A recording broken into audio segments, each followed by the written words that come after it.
And so as I welcome you, let me also say to all of our participants that this is being recorded. And so we want you to know that. And so if you don't want to be recorded, but also I want to say a thank you to our panelists that I want to share with you this morning, as the panelists will introduce briefly each of themselves in terms of a little bit about who they are. But I want to know, because I want to share with you that I know each of them, that you're really in for a treat in terms of some really experts in terms of this space around public policy and this issue. And so we are pleased in terms of this morning we're joined by Mr. Dayvon Love in terms of Leaders with Beautiful Struggle, as well as Mr. Chris Myers from Maryland Center for Economic Policy, and Jim Shea in terms of representing Central Maryland Transportation Alliance. I think it's probably what you're representing today, Jim. And so with that, I'm actually going to start with Mr. Love and ask him to introduce himself further if he would like to share more, as well as about Leaders for Beautiful Struggle. Dayvon. All right, thanks, Diane. Good morning, everybody. Dayvon Love. As was said, I'm Director of Public Policy, Leaders of a Beautiful Struggle, grassroots think tank in Baltimore that specifically addresses issues related to Black people. More broadly, we focused on things like criminal justice, youth, and so we have a variety of projects and initiatives that we launched over the 10 years of our existence. So I'll leave it there. Thank you, Dayvon. Chris? You want to share a little bit more about you and about the center? Thank you, Diane. So my name is Chris Meyer. I am a research analyst at the Maryland Center on Economic Policy. I am here in place of Ben Orr, our executive director. So we're a nonprofit, nonpartisan organization that seeks to foster broadly shared prosperity in Maryland. So we work on tax and budget policy, as well as labor policy, education, and really a pretty wide range of policies. And it's really important to us to center equity in all of our work. And we've been kind of working to expand and sharpen that focus over time. Thank you very much, Chris. Jim. Thank you, Diane. Thank you for having me this morning. As my age and lack of hair would suggest, I've had a number of different opportunities over my life to try to contribute, but I'm here today, I think, because I've chaired the Central Maryland Transportation Alliance for more than 10 years. The Alliance is a group of people from labor, business community, communities itself, nonprofits, all with a goal of advancing transit in Central Maryland in all of its various forms.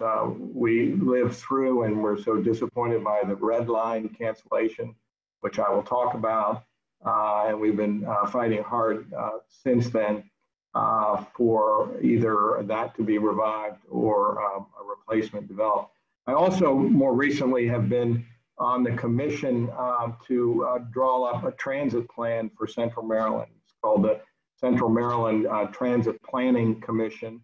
And I've been doing that over the last year and a half. And I'd like to be able to tell you today about what it's done and as well what it's failed to do. So I'm looking forward to our discussion. Thank you. Thank you, all of you. So I'm going to move forward with the first question. And actually, this first question is for all three of you. And if you're comfortable in terms of the order we just went, we can go that way. And then I'll reverse the order in terms of the second question. But the first question is, when you think about Maryland's policies regarding tax credits for employers, criminal justice, and transportation that create the most barriers for African Americans and other non-Black people of color, what are your top two, Dayvon? So the two that I'll do, and I'll focus particularly on criminal justice. The first to say, I think part of the problem is with the emergence of violence in Baltimore over the past several years. What has often happened is that there's a knee-jerk reaction to the spike in violence to advance policies that were very popular in the late 80s and 1990s that culminated in the 1994 crime bill that's so famous now, that has what folks characterize as like the tough on crime approach to public safety, you know, mandatory minimums, 3 strikes, et cetera. And one of the things that I really want to focus on with that is the politicization of violence, excuse me, in terms of how, from a policy perspective, as to how issues related to violence actually are politicized in a way that advances the dehumanization of people of African descent and people of color more broadly. When you look at the impact that those policies had, and it's important to note that in many respects, when you look at the, you know, the war on drugs as kind of the larger project, the larger political and policy project that advanced this kind of the mass incarceration that we see today. You know, it's important to note that during the Nixon administration and the Southern Strategy, we now have definitive proof that the idea of Black people being inherently criminal was a part of a political strategy for the purpose of taking advantage of the anxieties of white folks who felt resentment as a result of the perceived gains of the civil rights movement.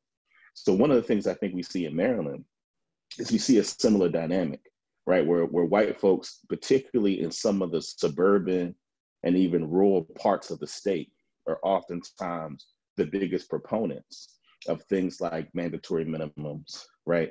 And other kinds of policies in response to issues of violence. And so what oftentimes happens is that there isn't then the sufficient investment, right, in a lot of the things that actually have been shown to substantively address violence, you know, in Baltimore. And so whether that is, you know, investing in the ability of credible messengers, you know, people who are formerly involved in criminal activity, and the infrastructure that they would be able to have to address, you know, the issues of violence in the neighborhood. The other, and I can go on and on about that, and if there are more questions at the end, I can expand on that. The second policy, really briefly, is this question about cannabis.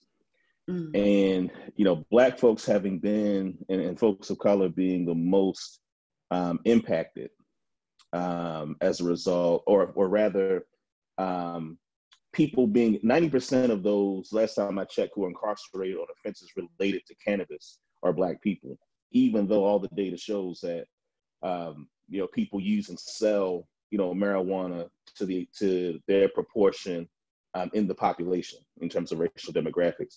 And so you have now a lot of big corporations and, you know, big white companies who have the capital to be able to get licenses to essentially have a monopoly on the market of growers and the dispensaries. And what hasn't happened, and there have been some attempts, but what has not happened is there has not been really a comprehensive plan to look at how Black folks are repaired by the capital that will come in as a result of this business. And just to kind of put a point on that, because what we see is a lot of gesturing towards the criminal justice remedies, right? As a result, you know, the criminal justice remedies to the war on drugs as it relates to cannabis. To me, that's the equivalent of what Malcolm X used to say: you can't put a knife in a person's back 9 inches, pull it out 3, and say you've made progress. The pulling the knife out is the vacatur of convictions. You can't say you heal until you've started to heal the wound. Healing the wound is the investment in communities of color that have been impacted by war on drugs. Thank you. Thank you very much, Dayvon. Chris, the same question in terms of when you think about Maryland policies regarding tax credits for employers, criminal justice, and transportation that create the most barriers for African Americans and other non-Black people of color, what are your top 2? So it really is hard to choose just 2 out of those 3 because, as Dayvon just discussed, criminal justice in particular is an enormous barrier, but I'll be talking a little bit about transportation and some about tax credits. So as I am sure that Jim will have lots to say about, our transportation policy is really over the past several decades, and 2015 is kind of the most dramatic example, has been really underinvestment in transit, and particularly underinvestment in transit in segregated communities. And we know how housing and transportation really work together to lock Black Marylanders and other Marylanders of color out of economic opportunity.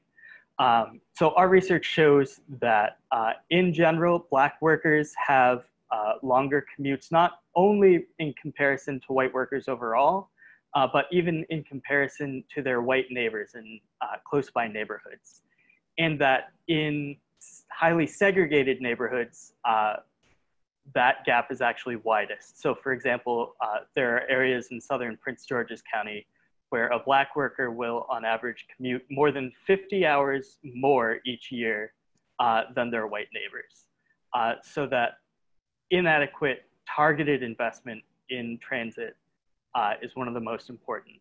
And then thinking about tax credits for businesses, we know that our tax code overall overwhelmingly benefits the wealthiest Marylanders, and that the wealthiest Marylanders are disproportionately white. So we believe it's important to clean up Maryland's tax code, which includes closing corporate tax loopholes, as well as looking at some of the business tax breaks that we have, many of which state analysts have found are not effective, and which take away resources that can go toward things like healthcare, things like schools, transportation, that are effective for building a more equitable Maryland.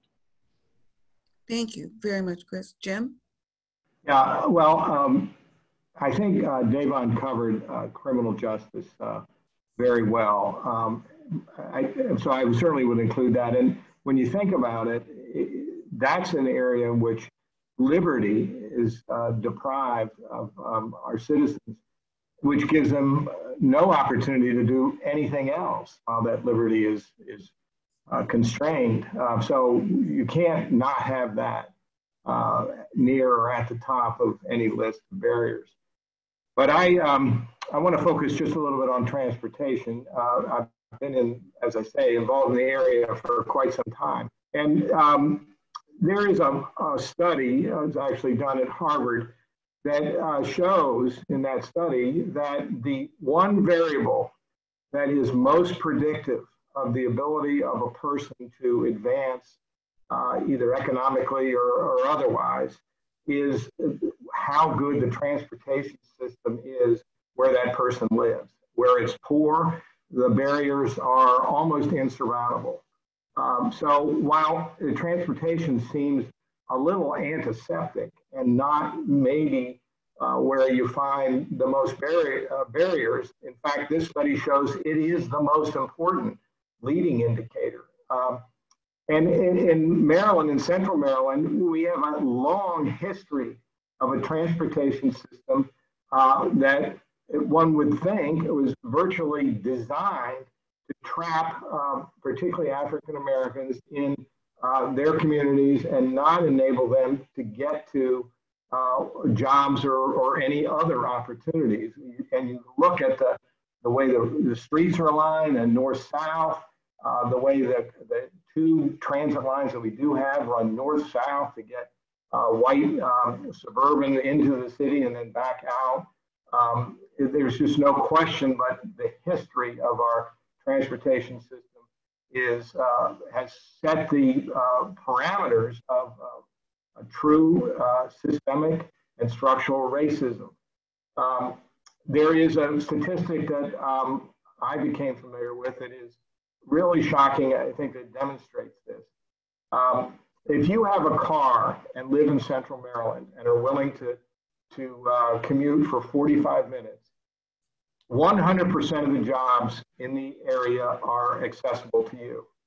If you do not have a car and live in central Maryland, a 45-minute commute will get you to exactly 10% of the jobs in the area.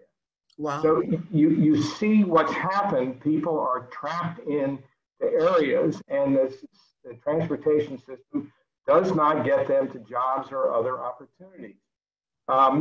And so that's one of the reasons why the red line was so important. There are many reasons, but the red line it would have created a transportation system moving east-west through Baltimore, but equally important, would have joined up and connected the other parts of the transportation system to enable people to get out.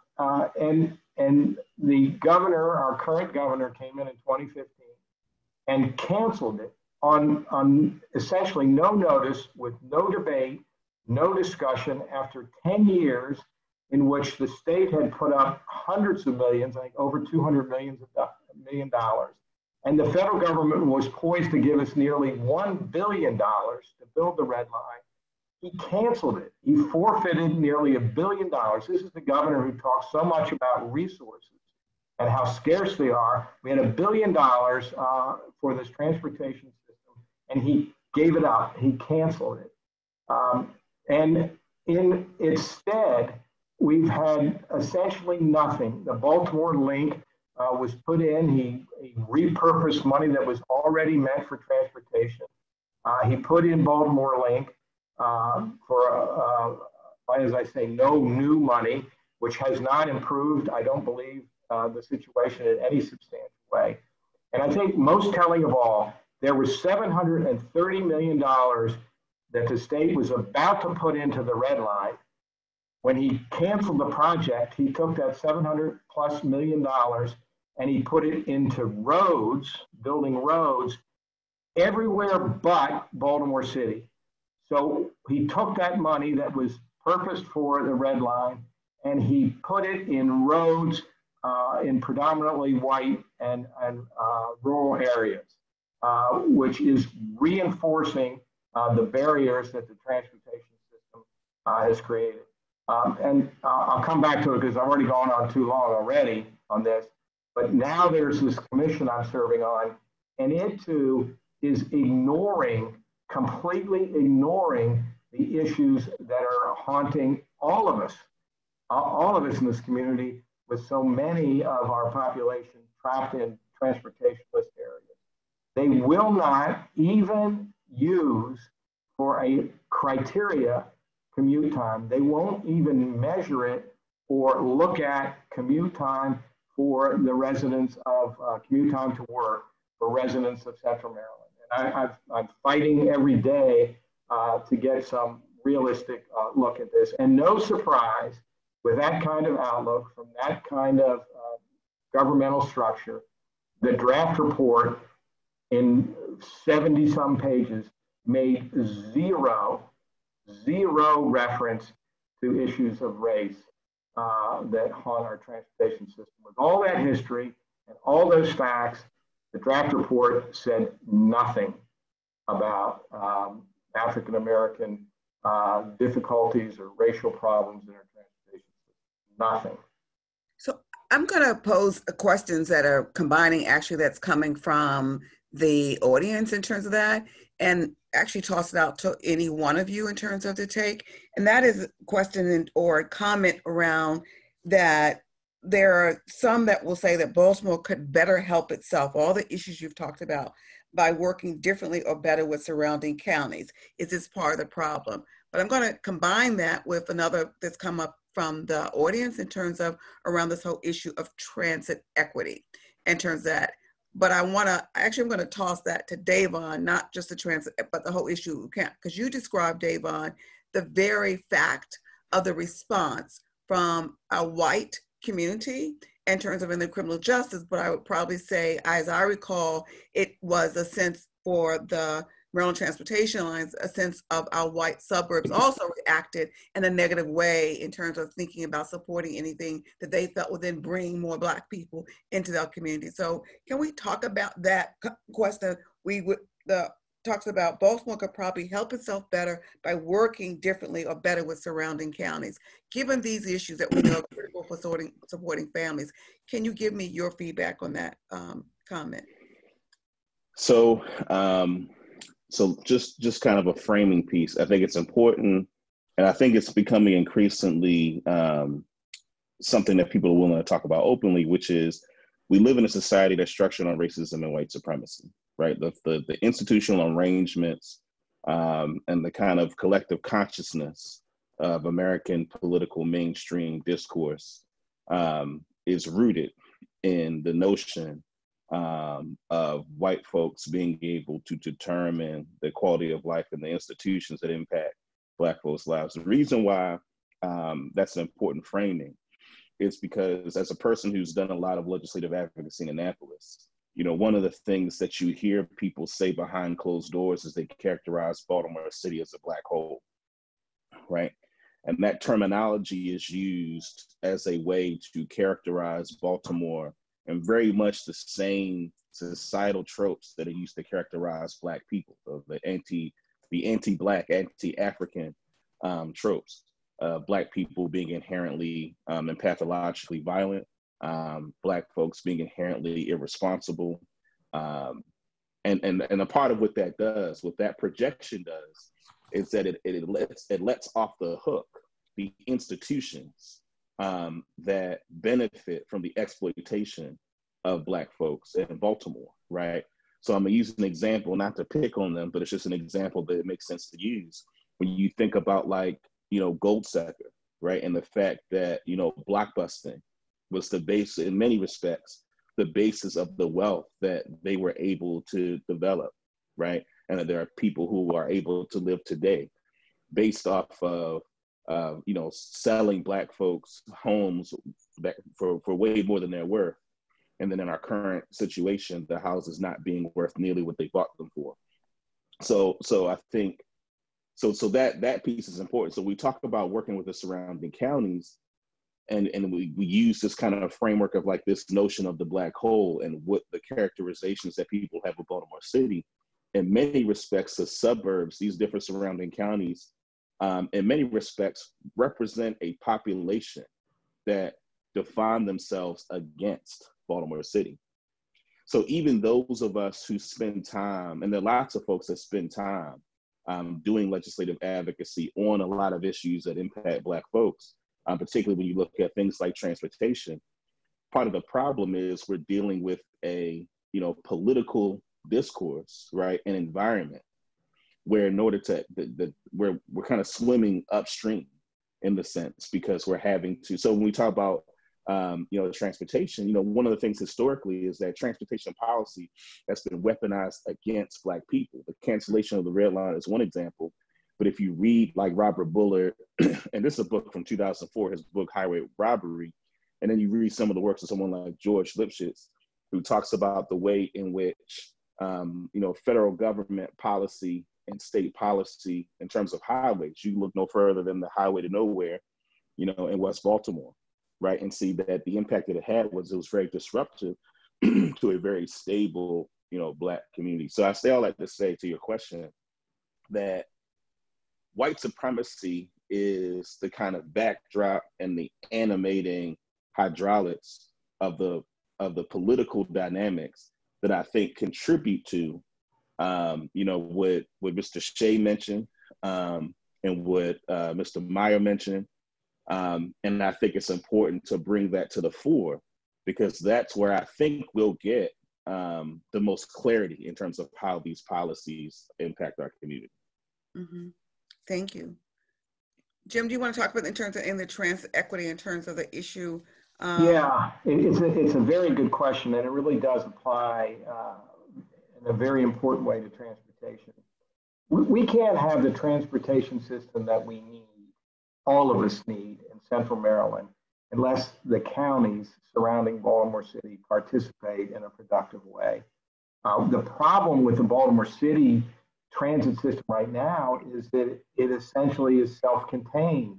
The routes, which are too many and overlapping and not well drawn out, essentially go around in circles around within Baltimore City, which doesn't get people to jobs very quickly within the city, and it doesn't get them to jobs outside the city.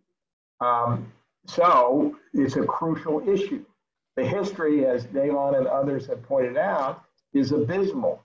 The counties have weaponized the transportation system to lock in the status quo. Indeed, one could argue even make the status quo worse over time. So we're swimming upstream. There's no question about it. But we don't have a choice. For a good transportation system, it has to have people flow throughout the region quickly and efficiently to opportunities that they want. Now, I'll point to two things that maybe give us hope here. One is the recent elections of county executives in the surrounding counties around Baltimore City have, in my judgment, put very much improved leadership in place, and particularly in Anne Arundel County, in Howard County, and in Baltimore County. So that's a plus. The second is what's happened over the last 40 days. The movement of that as white as well as Black people have embraced after the death of George Floyd. I'm not going to say it has turned the tide. We don't know yet, but to me, it feels fundamentally different. I think maybe we've hit bottom and we're coming up. But whether or not that's so, we have to swim like mad to see if we can accomplish it. And it's going to require a shift in wealth from those who have it to those who need it. And people have got to wake up to that. It needs to happen. So I'm going to move on, but I want to link this a little bit in terms of, as I'm paying attention to some of the questions from our participants or comments in terms of that. I think the next question I'm going to give to Chris in terms of semis, because what I don't think is clearly understood by all of our panelists, all of our participants, though, is, I think Dayvon laid this out, Jim, you talked about it, and as well as you did too, in terms of the reality of policy, the reality of our public policy, the reality of our country, in terms of, is very articulated, is based upon this whole white supremacist model. That is our country. And the policies and the whole effort is really around very anti-Blackness, very racist in terms of structural systemic racism. That's real. And oftentimes I think that's not clearly understood, even though we've had this recent kind of surge of an awareness around Black Lives Matter. I don't know that that's translated into really any real deep understanding of what that is and how that plays out. And it's not about Black or brown people being broken or that, any of that. It's really how those policies, in fact, intentionally create what they have and intentionally get what we get right now. And so that's really a core for that we believe, we being ABC, in terms of having created the policy application for racial equity lens, that you really do have to understand that that's the reality. Without understanding that's the reality, any other efforts towards any strategy in this policy space is just really become something you cannot in terms of pushback against. So you've got to be mindful of that. But Chris, I want to go to you in terms of a question that laid out in terms of, because knowing that you have, the Maryland Center has been involved with ABC for a while in terms of conversations in Annapolis around the policy application for a racial equity lens in terms of that, and aware of that document. It's available on our website as well in terms of that. But in terms of, as a part of having been a part of that, as well as Dayvon, your entire work is centered on racial equity. Can you can you all share the importance of this focus? Because again, it's back to what I just kind of started. Most people have this false belief that policy should be colorblind or policy is colorblind, and we factually know that's not true. So Chris, I'm gonna start with you and then I'm gonna go to you, Dayvon. Sure, absolutely. The colorblind ideology essentially comes down to willfully not knowing or pretending not to know the conditions in the real world and our deep history of white supremacy. And so, you know, too often evaluating policy outcomes is not only so-called colorblind, but simply variation blind, and only looking at kind of aggregate outcomes as if everybody in the state had the same status and was affected by policies in the same way. But going deeper, even if you just kind of look at different outcomes by, for example, income, that really ignores within income group variation by racial group, which ultimately comes down to white supremacy. So, we can look at things like health outcomes. We can look at things like residential segregation and wealth. So, for example, we know that an upper middle class Black family in Maryland will typically live in a lower income, higher poverty neighborhood than a middle class or somewhat lower income white family, which is just one example of how neighborhood segregation works. And we know that even Black and white families that have similar levels of income, the white family is more likely to have built up assets in terms of housing, in terms of financial assets, which then goes to perpetuate those disparities and then, make it easier to pay for college down the road, pay for housing. And so, when you simply refuse to look at those real disparities located, produced through history, that simply serves to perpetuate the current racial inequity. Okay, thanks. Dayvon? So I would say a couple of things to that. The first is just kind of going back to what I described about the environment, the policy environment that we're forced to navigate in order to address a lot of these issues. Because I think one of the things that's important for people who are watching to recognize is that the actual policy-making space in the state of Maryland is not an open, democratic policy-making space, right? It's a space that is heavily curated, and that institutions that wield a lot of power hold a lot of influence over those who are in positions of leadership to curate which policies are on the table.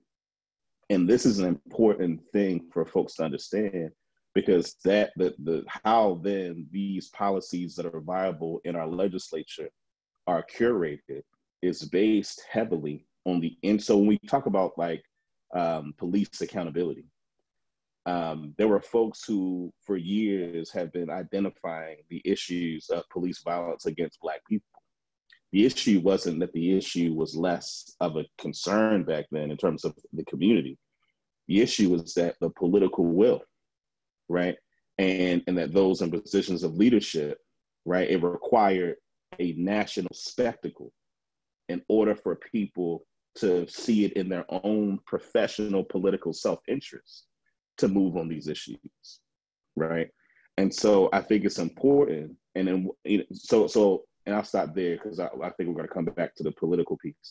The other thing that I also want to say, white institutions and individuals who have been tasked with addressing issues facing Black people, and I'm talking particularly in like the human social service field, but I would even say more broadly than that, have positioned themselves as problem solvers for Black people's problems. And that's really been the history, particularly of the last 50 years, right? Of white-led human service institutions and formations that profess to be liberal or progressive. And part of what has been the issue is that Black people then are understood in many respects to be problems for other people to fix. I think we've gotten very articulate. When I say we, I'm talking about people who are in a lot of these dialogues, have gotten very articulate in the sociology of Black oppression. Like, a lot of people are very clear about many of the structural dynamics.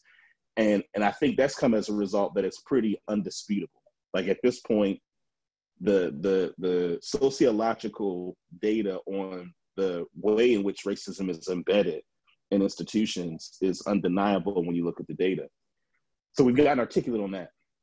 What I don't think folks have caught up to is understanding the bodies of work that people of African descent have produced and use that as the basis, or let me say it differently, that we need to be developing solutions that facilitate the ability for Black folks and other folks of color to exercise some self-determination over the institutions that govern our lives.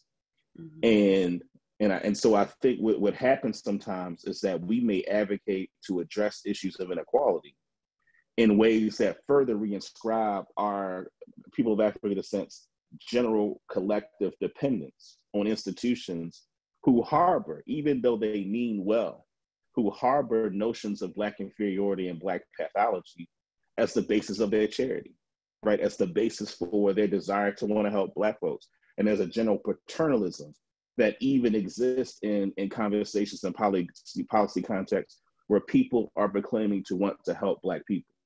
And so I say that in response to your question, because when we talk about the notion of white supremacy, there's one of the fundamental contradictions is that if all you're familiar with are the challenges and disadvantages that Black people face, but you're not familiar with the contributions that Black folks have made as a people, then it seems to me that one in that position is not best positioned to really articulate solutions that really provide sovereignty and self-determination to peoples of African descent. And so I think it's important that when we talk about racial equity and we're talking about the impacts of racism on these issues, we're talking about them through the prism of how do we equip Black folks with the things that we need to do for ourselves in a way that would be the case for any other group of people. Mm-hmm. Mm-hmm. Thank you. So I want to continue that line, but I want to also begin to bring in a couple of other questions in terms of that. But in terms of, we've talked about in terms of ABCs, in terms of, and lots of Adar's work over the years has been phenomenal around trying to push and break through that in terms of different framework, using the 10 essential questions for racial equity in terms of that. And so question around, given the fact that that space, as you so articulated in terms of, in such a clear way, being the policy space in Annapolis being curated, that's not a democratic process. Does pushing the framework from a racial equity in terms of pushing a new set of questions in terms of trying to push some of that power dynamics, is that helpful at all? David, I'm going to ask you that one.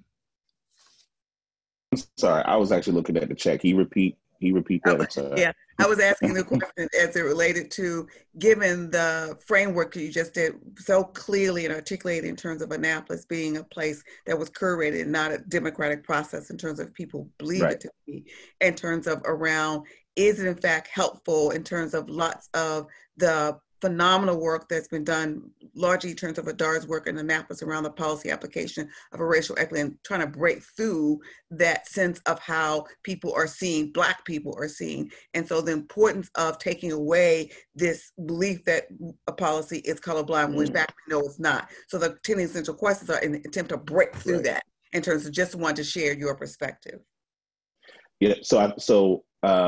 Yeah, I think the 10 essential questions are important, and the racial equity lens is important for a couple of reasons. One is that I think one thing is important to note is that Black people can be perpetrators of white supremacy as well, and in fact have been.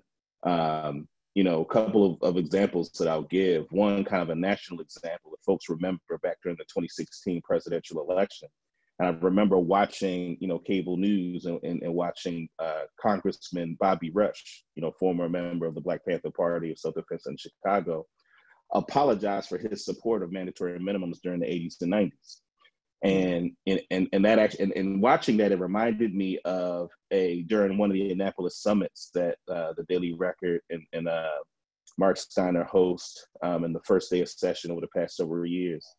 And one of the sessions, I'd asked the question to then Speaker Bush, the late Speaker Bush, and former Senator President Miller, the question of why, over many years, the legislature has refused to move on issues of police violence. And the late Speaker Bush said something that I appreciated him saying, which is that he said, I hear you, but we meet with a lot of Black elected officials, mayor, city delegation, and these weren't things that were brought up as problems. Mm-hmm. The way that you could have a circumstance like that is if the lens of analysis that is being used is not conscious of the way in which, white supremacy is baked into the institutions that impact people's lives. And so a part of what we have in Annapolis is that we have a pretty significant Black representation in the legislature, right? I think what we don't have is that we don't necessarily have, to the extent we need, folks that are operating from a lens where they understand how central racism and white supremacy is to the political economy of how policy is moved and what's considered viable. And I guess the last thing I'll say on this is that so I think a part of the issue is that when you think about the propaganda that different people in different segments of life are encountering as they form their opinions, right? Because in some respects, when you think about, somebody who lives in, parts of Hartford County, most of how they've come to understand Baltimore is through the lens of the representations that are made most available to them, right?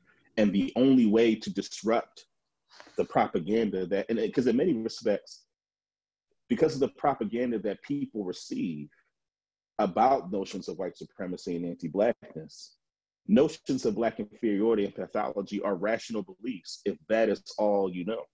Mm-hmm.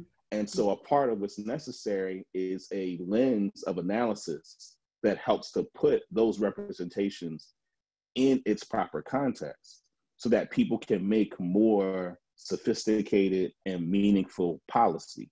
But if we don't have a lens of analysis in those policymaking spaces, what you end up getting, quite frankly, is legislators making policies on things that they otherwise wouldn't be qualified to have an authoritative opinion about, mm-hmm. right? And again, so that's why the lens of analysis is so important.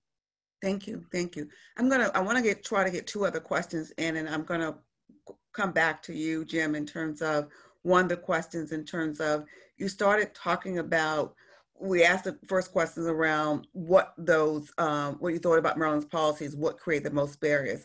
So let's flip that in terms of when you think about policies that provide opportunities in terms of, again, focusing on whether it's tax credits, criminal justice, or transportation, then what is your top one in terms of that will make a difference, that will provide opportunity, and how do we move that policy forward? Jim, I was giving that to you. Okay, fine. I wasn't clear on that. That's fine. Well, I mean, I sound like a broken record, but I think transportation is clearly an area where opportunity is rife. With a good, efficient rail network through this region, we can get people to jobs, we can get people to places of opportunity, whether they're employment or otherwise. It's absolutely a way to unleash and unlock all the talent and efforts and so forth that are being wasted now by the transportation system we've got. The thing and I've been pushing this, and when I ran for governor, I pushed this. Through CMTA, I've pushed this. And the people can't really argue against the value of a good transportation system. There is no great metropolitan area in the world that doesn't have a very good transportation system. We don't have it here in Central Maryland. It's just undeniable. And as Dayvon's pointed out, it's undeniable that it's racially motivated and it's racially effective. So where do they go? They say, well, we can't afford it, is what I constantly got. And like education, which is another passion of mine, we can't afford not to do it. The cost of doing it the way we're doing it now is so much more expensive in every way you can imagine than the alternative. So it can't be so that we can't afford it. We're the richest state and the richest nation in the history of the world. We certainly can afford it. The question is, do we choose to spend our money in that way?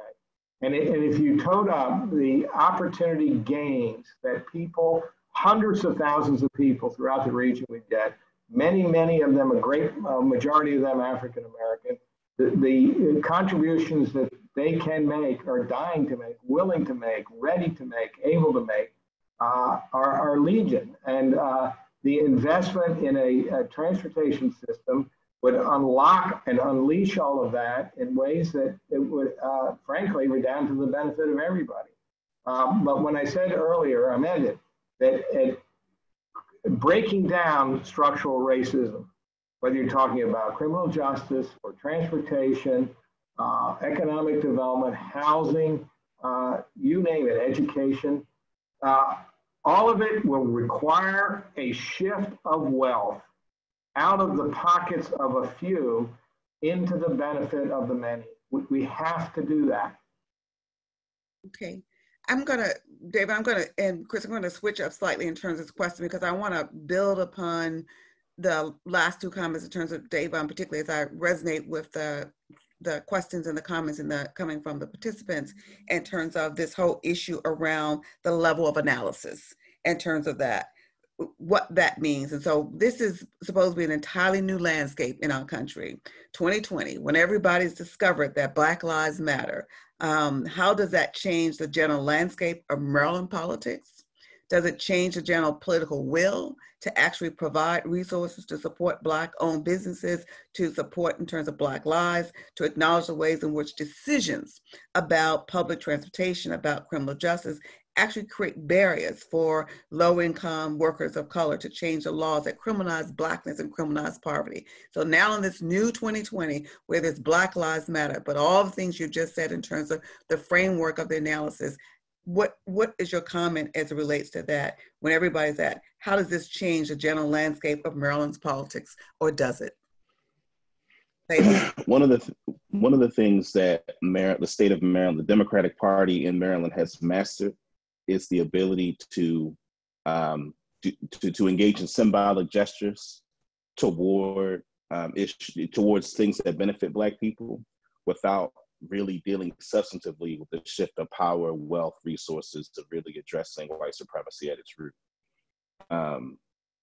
Maryland, I think in some respects prides itself on being this kind of progressive bastion, and Maryland being kind of a Democratic Party stronghold. I think it's important for folks to note that that the Democratic Party, as it's constituted, and the leadership really of the Democratic Party in the state of Maryland, hide behind, I think, a lot of symbolic gestures. And the reason I say that is because that's not unique to Maryland. That's a part of how the United States has dealt with issues of racial inequality, is to use symbol as a way to give the appearance of racial justice without dealing with the actual policy. And an example I want to give is, when you look at after the Civil War, and you look at sharecropping and contract leasing, the ways in which even after enslavement, there was essentially wage slavery and continues to be wage slavery as it was, for people of African descent. The part of what that did was that it made it so that workers, it drove down wages of workers, right? Be able to get people to work for almost nothing, then labor becomes cheaper. And, Mississippi, which is notorious for its kind of racial segregation and violence and whatnot, at the time of the years after the Civil War, white workers had the lowest wages of anywhere in the United States, right? And yet they were big supporters of the Black codes and big supporters of a lot of these policies that render Black people as wage slaves. What that says is that there is a cultural and existential investment in whiteness, right? In the cultural machinery of whiteness, that is the basis for what drives public policy in the United States. Because in many respects, the way that policy is driven in the status quo, actually, it doesn't just disadvantage people of African descent, right? But it even disadvantages like poor white folks, right? And you have a lot of times poor white folks who are endorsing a set of political formations. As of the example I gave about, white workers in Mississippi, And because what was clear is that what was more important to them was this existential investment in whiteness, right, as the basis for how they define their humanity.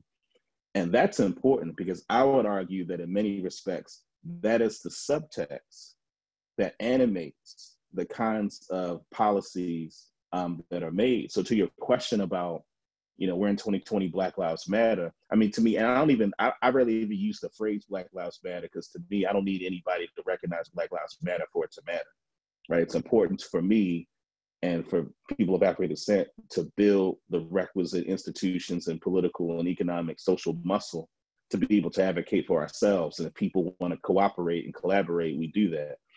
But I think what I'm pretty confident is going to happen is that right now, I think, mainstream society, particularly white America, feels guilty about what they observed on television or on their phone in terms of what happened to George Floyd and, of course, what happened to Breonna Taylor. Historically, because this is the first time that folks saw violence on television of Black folks. Like, people seeing that kind of violence is not unprecedented. And what has happened historically is that guilt, that energy that people feel in terms of wanting to do something has translated into policies that, to my earlier quotation of Malcolm X about taking the knife out. I think white folks, to some extent, even the more progressive ones, are willing to do that. But to the question of shifting power, right? And I think this is a bit to what Mr. Shea was saying. The actual shift of power and wealth, that is where folks who are liberal and progressives stop being so liberal and progressive. Mm-hmm. Mm-hmm. Good points. So, Chris, I want to go back to you in terms of, and then I'm going to bring it back in terms of the 10 essentials question, but given the General Assembly coming up soon in a couple months, what policies is the Maryland Center going to be focusing on to move forward in this environment? Thanks for the question. So we have been, over the past several years, very focused on the Kirwan Commission and making sure that we're rebuilding and transforming our investments in education. Obviously, that moved both forward and backward this year. And so actually beginning to do that rebuilding is something we'll continue to focus on this coming year. But when we think about our underinvestments in public schools, our underinvestments in transit, our underinvestments in safe, meaningfully integrated housing, our underinvestments in healthcare, the fact is that, again, yes, we need to change the balance of who holds wealth, which is one of the most important determinants of who holds power. And a big part of that comes in cleaning up and fixing our tax code. Currently, the wealthiest 1% of Marylanders, who are 75% white, pay a smaller share of their income in state and local taxes than the rest of us do. And that has to do with our over-reliance on things like sales tax, sin taxes, and our failure to ensure that large multi-state corporations, which again, overwhelmingly are owned by white stockholders with intergenerational wealth, are paying their share.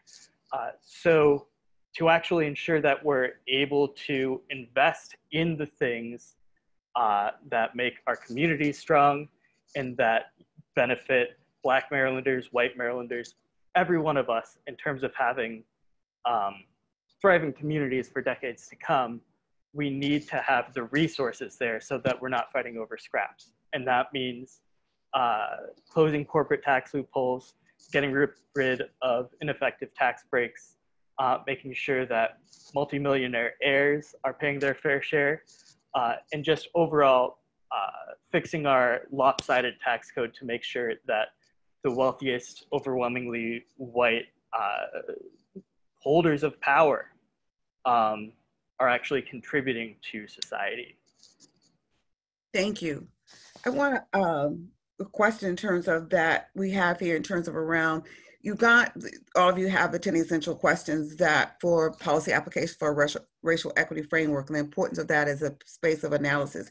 Is there any one of those 10, is there any one question that may not be that you think is also critical to be asked in terms of whatever that policy, in terms of understanding the whole framework that's just been so well articulated that you're all familiar with, and getting our audience and our participants to be clear about that, disrupting that in terms of, is there any one of those questions that you would suggest in terms of being important in moving forward and guiding that landscape in Annapolis? You want me to start, Diane? Jim, in terms of the questions, the 10 essential questions. Yeah, well, these 10 questions are good in part. They're good for a lot of reasons, but in part because they're a full spectrum of analysis. So it's hard to pick one or two of the questions and say these are most important. I think you really need to ask all 10.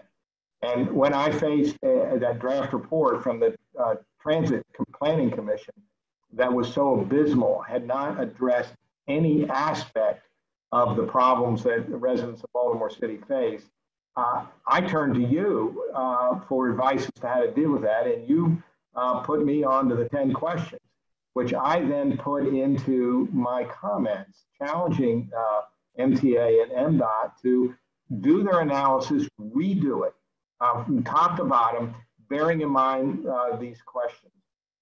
When I will see, I've got a long fight to fight yet. The final report will be out in late September, October. I'd be shocked if they follow my comments and that it's in any way satisfactory, but I can always hope for the best and prepare for something a lot less than that. But when I really dive deeply into what I want to see from MDOT and MTA, there are a couple questions that I think are really important. And one is, does the policy explicitly account for potentially racial disparate outcomes? What you're about to do, will it produce racially disparate outcomes? That's what the question asked. And that question was not addressed in the draft report. That question is crucial to the whole report, and they need to focus on that. And the second aspect of that question is, how will and I forget which number the question is, but how will your policy be tracked? What will you be held accountable for? And that's critical. So they need to analyze what disparate impact is out there. And then secondly, what outcomes should be produced, and if they're not, who will be held accountable? And I think those are the crux of good policy. What's the problem? What are you going to do to fix it? And how are you going to be held accountable? Now, organizations like MTA and MDOT don't like to be held accountable. They don't like to set forth difficult paths to follow. And so they've got to be pushed. And I think that's my role. And Chris, I think the questions are enormously helpful. Thank you. Chris? I think I'm going to have to concur with Jim on what the phrase most important makes me a little uncomfortable, but the two questions, or the two areas that really seem most fundamental are, does the policy explicitly account for potentially racially disparate outcomes? What that really means is, do you care at all? That's the basic minimum. Are you even thinking about it? And so that is far from a sufficient or truly racially equitable policymaking process. But if you're not even thinking about it, thinking about measuring racially disparate outcomes, then that is really an abject failure. And then beyond that, I would kind of combine the third, seventh, and eighth questions, which are all about tracking policy outcomes, benchmarks and indicators to measure them, and then accountability. And again, what you measure is what gets done. For example, if you look at the so-called Department of Public Safety and Correctional Services, the state's prison agency, the state budget every year includes managing for results, a set of performance indicators. And for that agency, there are zero performance indicators that really relate to incarcerated people's humanity. Nothing about health outcomes, nothing about mental health outcomes. They have an indicator about incarcerated people assaulting guards, no indicator about guards assaulting incarcerated people. So that is an inherently dehumanizing measuring and monitoring system. Similarly, you see with many of the business tax credits we have in the state, they by and large don't measure who actually gets tax credits, if there are racial disparities in that, whether people in the communities that they are ostensibly benefiting are actually getting jobs and getting good jobs. And so when you're not measuring those outcomes, that fundamentally points to a lack of caring about those outcomes and prevents you from making progress toward a more just policy space. Thank you. Dayvon, if you can take that, and then I'm going to go to a question that was in the chat, and then a question that's in the Q&A, and that. But Dayvon. Yeah, I would just say, particularly the question about what's the social economic impact of using equity as a lens. And I think that's important because while the particular inequalities that impact Black folks and other folks of color are important to note, there's also the flip side of it, which is that there's a tremendous amount of value and talent and contributions to the larger society that are undermined and stifled as a result of policies that don't recognize the fundamental humanity of people of African descent. And so if you have, a more thriving Black community in the state of Maryland, that positively contributes to the whole.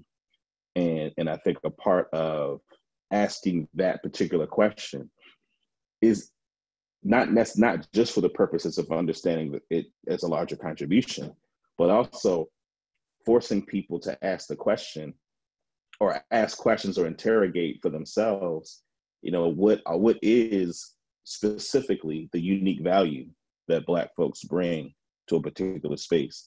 I think that can go a long way to disrupting the ways in which people have internalized notions of white supremacy, where in many respects, some people only see Black folks when we're incarcerated or when we're on the news for some issue of violence or, when there's some kind of humanitarian effort. That question, I think, helps or begins the conversation to flip it to one that's more based on what we have to offer and contribute. Thank you.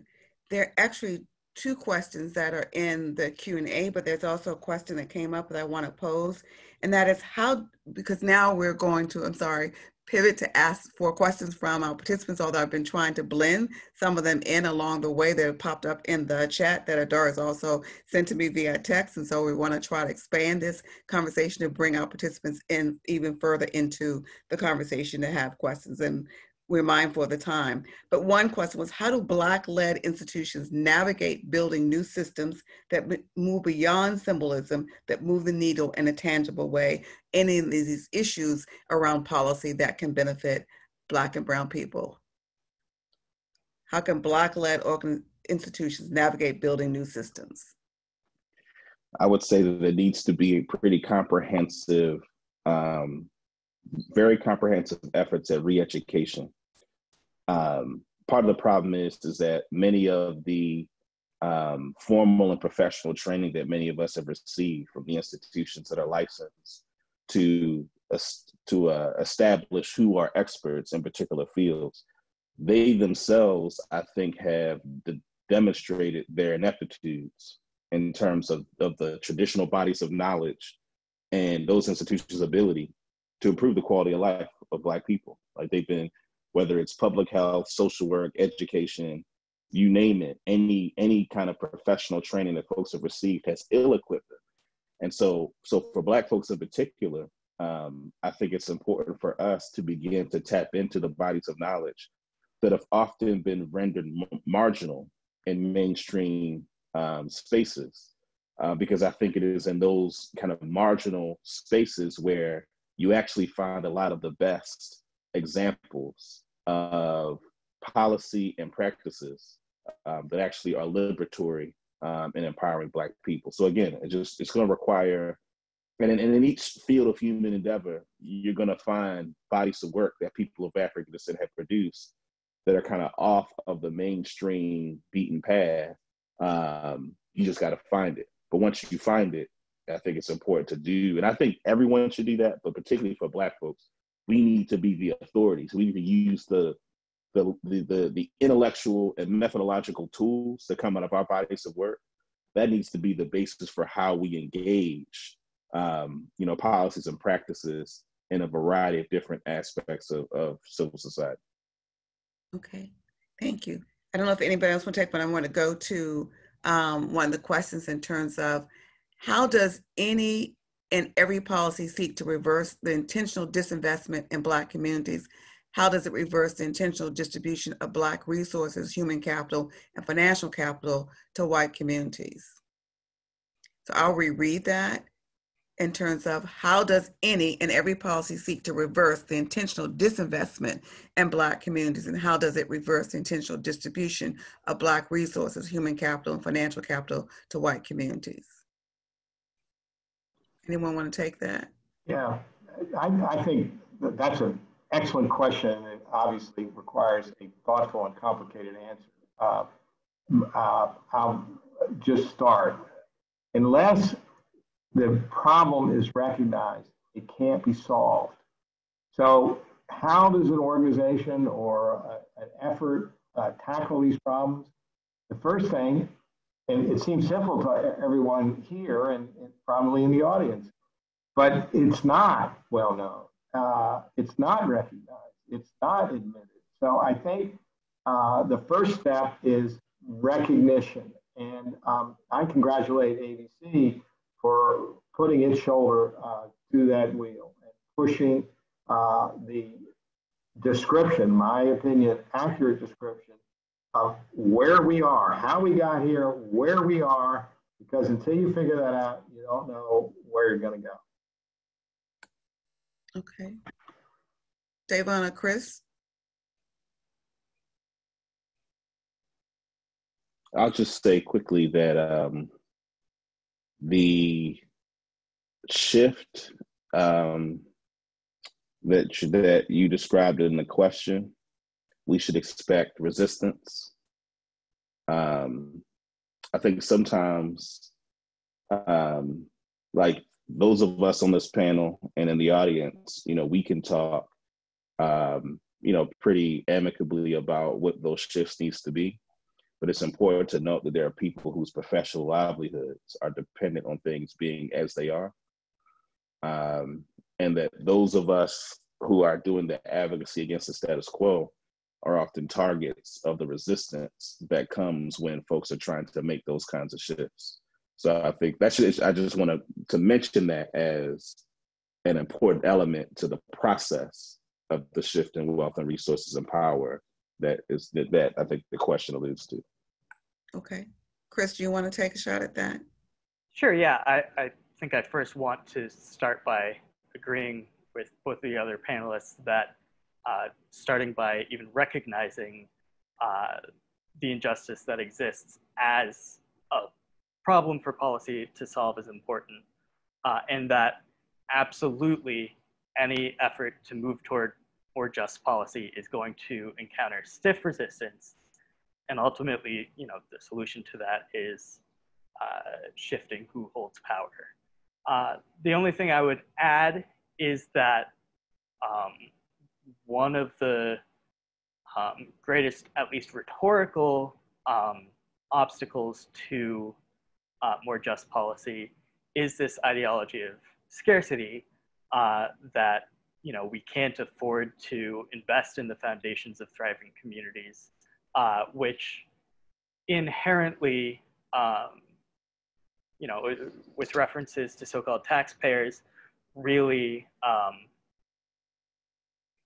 privileges the interests, first and foremost, of the wealthiest and of overwhelmingly white holders of built-up wealth and of financial assets. So shifting away from that ideology of scarcity, which comes in part improving our revenue system, can make it possible to actually build a more comprehensive policy structure that needs to build justice, rather than, again, you know, fighting over scraps. How much does education get versus housing versus healthcare versus food? Okay. Here's a question from our audience in terms of, in a court of law, how difficult is it to prove discrimination in employment, community investment, etc.? And can the problem of racial discrimination and bias only be won in the court of law? So one thing I want to mention, so I'm not a lawyer, so I'm not speaking as a, you know, practitioner of the law. But what I know is that there are a variety of ways in which the law has been constructed that help for folks to get around issues of racial discrimination. For instance, there are a couple of, there's a book written by a gentleman named Harold Cruz. He's most known for his book, Crisis of the Negro Intellectual, in the late 1960s, but actually he wrote a book in the mid 80s called Plural But Equal. And it's one of the few places, and there are other folks that have made similar arguments, but I think he makes the best case for the fact that when you look at the Civil Rights Act of 1964, and you look at the general direction that civil rights policy is going into, and he talks particularly about the Milliken versus Bradley case, I believe it was 1972, where the Supreme Court found that you have to prove intent, right? So this is largely the basis for racial discrimination, is that you have to prove intent. And that's where it's really tricky, because as we know, you know, again, I mentioned this, the Southern strategy of the Nixon administration, and, you know, and the shift was, well, we can't say the blacks did it. So we're going to say the criminals did it, and we're going to make criminals equivalent to black people. So there was a shift away from using explicit language about black people to kind of racially coded terms. And the policies that were advanced during the civil rights era focused so much on non-discrimination that what Cruz describes is that when black folks talk about remedies that are race specific, the way that the civil rights policies were advanced equates race-specific remedies as discrimination. And so the law is structured in such a way where it makes it difficult to sue for the purpose of racially specific remedies. In addition to the fact that the basis for a lot of, or the basis that's been created by policy is intent. So those two factors make it very difficult for the court of law to be able to be the weapon that it can be. I think there are ways that it can be useful, but the courts, I think, because of policy, the courts are limited in what they can do to address discrimination. Okay. Anyone else, Jim? Yeah, I want to say, Mr. Love, you might not be an attorney, but you have great insight into the law, and that you're really onto something with the question of intent. And some of the statutes and laws that we're dealing with require intent, which is extremely difficult to prove. And others look at disparate impact. The whole discussion reminds me of the issue of structural racism. A lot of white people immediately conclude, and I probably once was among them, that what you're talking about are specific cases of intent, of racial animus between particular people. And that's a problem. That's a big problem. But that's not really what we're talking about. We're talking about a structure that generates outcome after outcome after outcome. And it's that we have to attack. And that's where the law, which I think can drive things, it's not the be all and end all, but the law can drive things. You don't need to wait for everybody in the world to come to a conclusion and then create a law to incorporate it. We need to drive with the law, and driving for remedies and statutes that require a showing of disparate impact, right along with the 10 questions. Not one of the 10 questions asked, is some individual in your organization or in your policymaking group a racist? It doesn't ask that question. And I am of the view that it's not terribly relevant. It can all be pure as the driven snow, but if what they're doing has a bad impact, that's a problem. So I encourage you to go to law school, Mr. Love. Okay. Chris, do you want? Yeah, so I would definitely agree with what has already been said. And even adding on to what Mr. Love was saying about race-specific remedies is, I'm also not an attorney, so, but even the way that courts have interpreted the 14th Amendment makes it very difficult to craft policies that actually address the way that white supremacy works, because it has to, in some ways, quote unquote, colorblind policy is legally forced, which is, a tough spot, and why things like organizing and building power are important. But I would also say that the court of law is not the only place for legally adjudicating employment discrimination, labor law violations.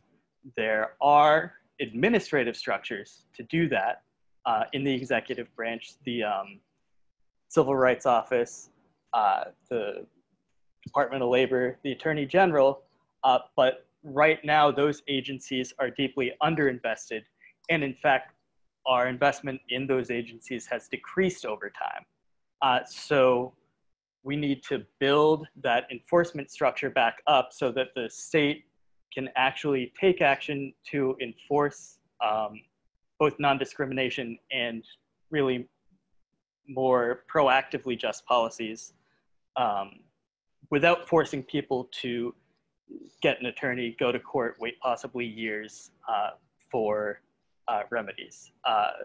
And one of the best ways to strengthen that administrative enforcement is to work together with grassroots groups to identify violations where they're happening, and to do what's called proactive enforcement, where instead of just waiting to get a complaint, the agencies actually go out and find employers or other entities that are likely to be violating the law, and essentially take a proactive approach to making sure that folks are complying with the minimum legal non-discrimination requirements.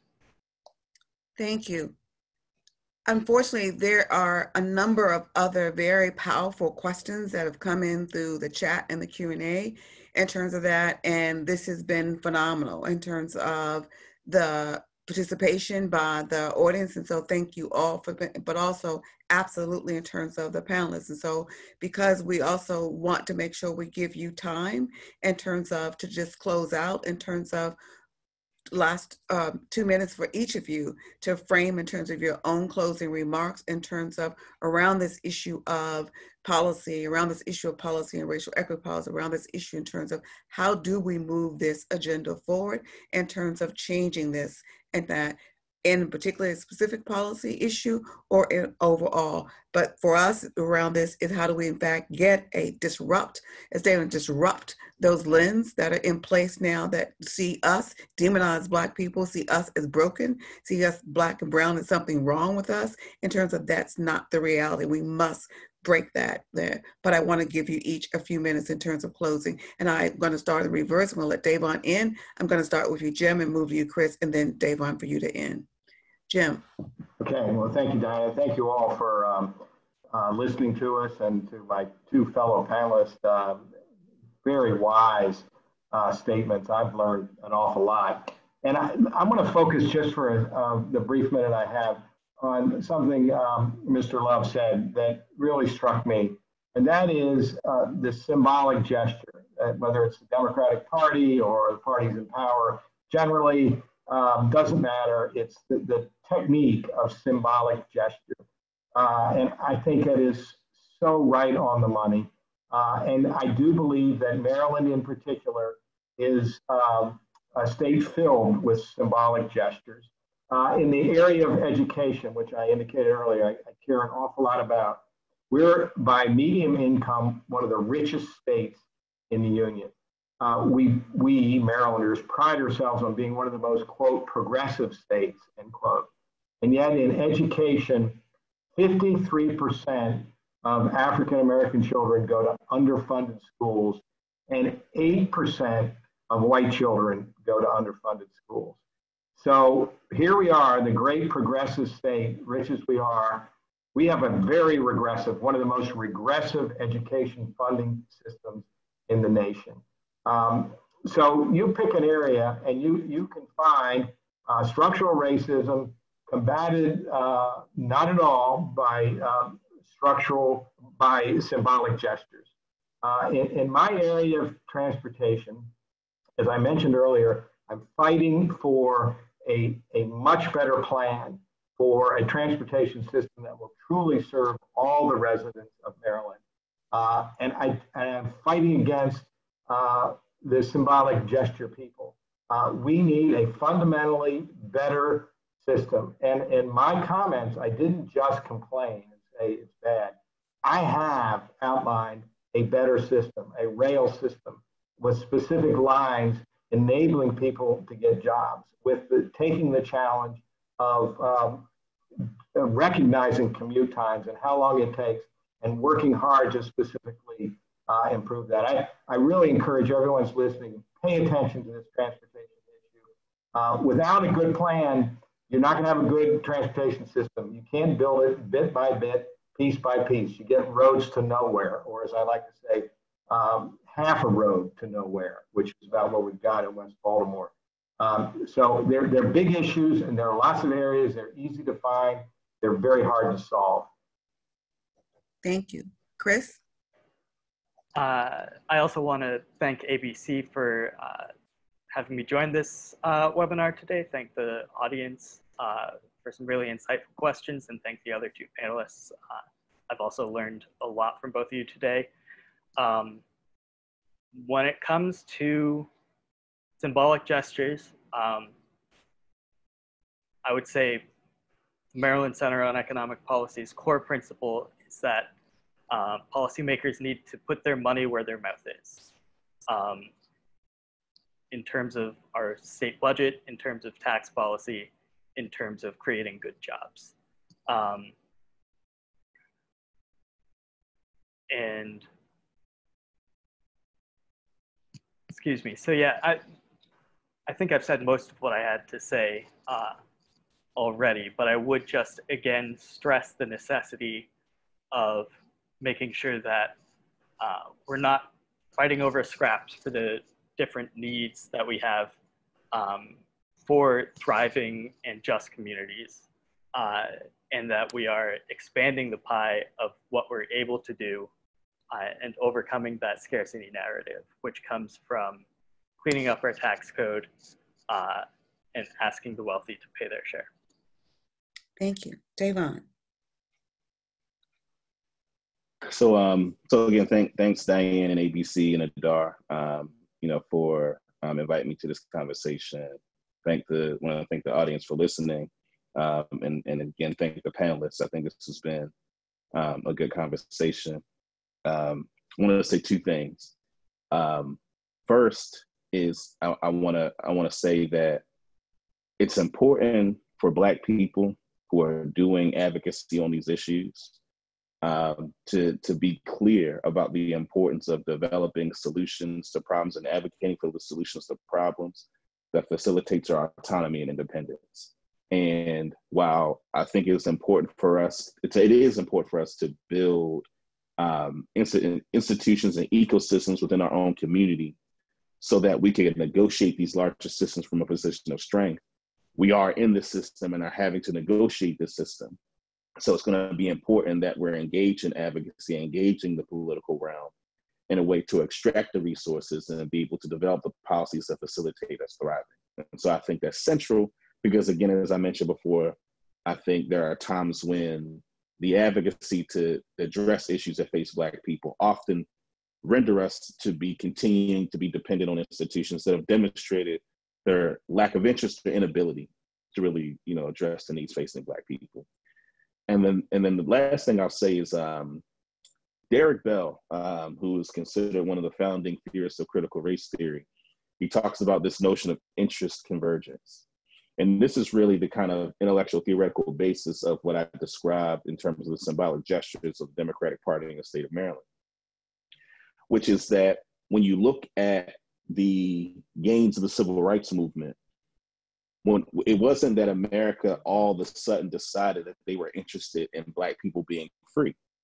It was that, the United States was engaged in the Cold War, where its image of itself, with the rise of independence in countries around the world, it needed to preserve its moral legitimacy for its foreign policy objectives around the world. And formal segregation had outlived its economic utility to white folks, that in fact, integration was financially beneficial for white institutions. So the shift that we see in the civil rights movement that some white folk, the mainstream made, and then it required bloodshed, required, the bombing of the church in Alabama, the 4 girls, right? Or the, Cheney, Schwerner, and Goodman, right, in Mississippi. So in addition to all those other pressures that made it in the United States' interest to pass these civil rights laws, it also required people to die in order to get some of what we were able to get.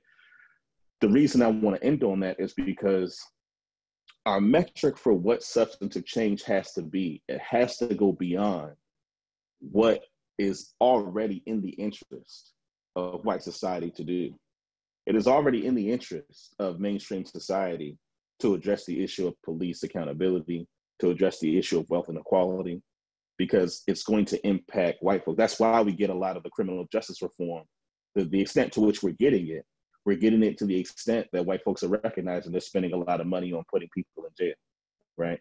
And so if we're truly interested in justice, our imagination for what policies we push forward have to go beyond what's already in the political and financial self-interest of institutions that will proclaim to be about justice, but are really more interested in preserving their interests. And so I think, as it relates to policies in this upcoming session, whether it's around criminal justice, I mentioned the cannabis piece around making sure that Black folks get the proper capital and investment in our communities and our ability to participate in the industry, whether it's, reimagining public safety, right, and the investment in an alternative ecosystem of public safety, things that go beyond the things that are already in the interest of American society should be our metric to whether or not there's been genuine change. And so that should be the basis for how we assess the impacts of this current movement.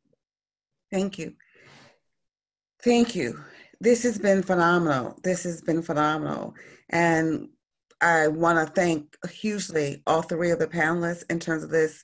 I think one of the things I want to take in terms of so many things from all of you in terms of gems, but just a recognition in terms of Dayvon's point in terms of around the whole re-education that's also necessary for Black community in terms of we talk Black for many of us, and how critical that is if we're going to move this needle in terms of beyond just what's in the best interest in terms of white institutions. But I also don't want to walk out of this without saying a thank you to Adara Yair in terms of Senior Director in terms of for Strategy and Racial Equity at ABC in terms of all of her work both in this Lane in terms of helping to put this together, all the S.O.S series, but in the whole ABC and the racial equity framework, the 10 essential questions, and the Annapolis work, and a whole host. But also a special thank you to Digital Harbor Foundation and Kenny Clash in terms of the technical support that we get in terms of moving this webinar and all of our webinars forward. So thank you, Digital Harbor and Kenny, in terms of that. And I leave my last thank you in terms of for the entire set of participants that have tuned in, that have been a part of that and very engaged in your questions, that I hope you will continue to be engaged with us in terms of this. For us, this is about changing. This is about, it has to be about Black wealth. It has to be about enhancing for Black people. It really has to be about dismantling this issue. It has to be in terms of for tomorrow to be any different than today. And so thank you again in terms of Dayvon and Chris and Jim. Thank you all for joining us.